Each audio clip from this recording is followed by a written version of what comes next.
रौनक आई बड़ा सुंदर। हाँ जी एगो बाबू बड़े रौनक चौबे बाबू के तरफ से बाबा 51 रुपए के दान आइल बा।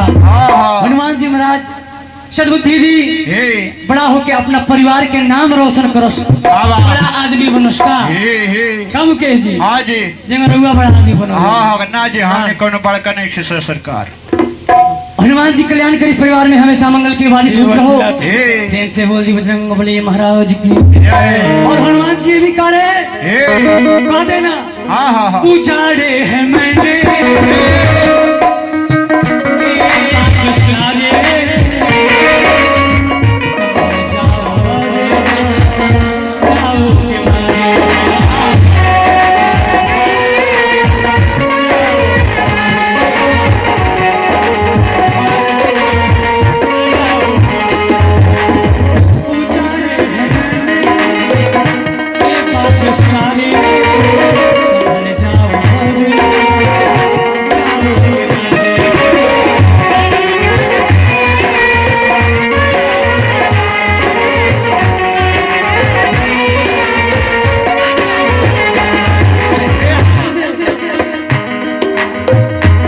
से गिराए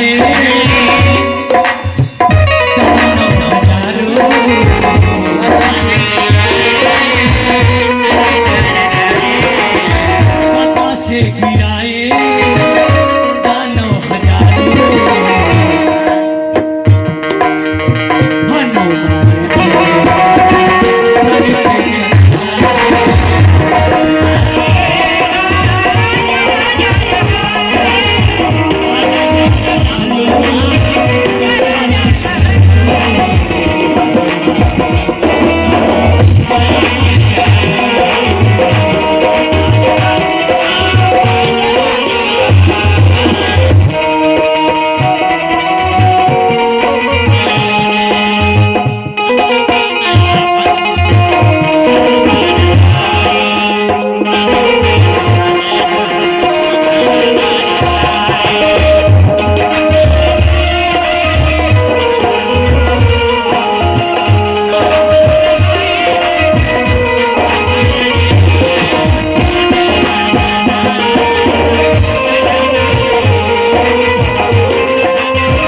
एगो भक्त की तरफ से 51 रुपया गुप्त दान में आया। वो भक्त के हनुमान जी कल्याण करे, हमेशा परिवार में मंगल की बारिश होती रहे।